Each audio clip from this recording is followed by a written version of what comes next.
புகழ் சேர்க்கின்ற விதமாக அனைத்து இந்திய அண்ணா திராவிட முன்னேற்ற கழகம் சார்பாக அவர்களுக்கு பாரத ரத்னா வழங்க வேண்டும் என்று மத்திய உள்துறை அமைச்சரிடத்திலே நாங்கள் கடிதம் கொடுத்திருக்கின்றோம்.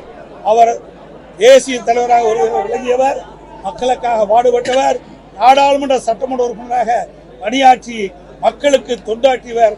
அப்படி உயர்ந்த உள்ளம் கொண்ட தேசபக்தி மிக்க மரியாதைக்குரிய போற்றுதலுக்குரிய தேவர் ஐயா அவர்களுக்கு பாரத ரத்னா வழங்க வேண்டும் என்று அனைத்து இந்திய அண்ணா திராவிட முன்னேற்ற கழக சார்பாக நேரடியாக மத்திய உள்துறை அமைச்சரை சந்தித்து கோரிக்கை மனு அளித்துள்ளோம் என்பதை தெரிவிக்கின்றோம்.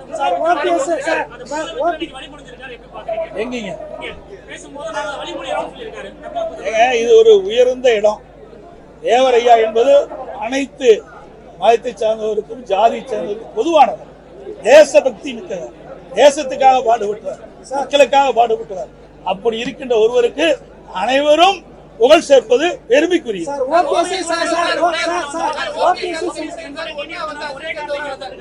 தெரியவில்லை, வந்தால் தான் தெரியும். வந்தால் நான் பதில் சொல்றேன். அனைவருக்கும் நன்றி.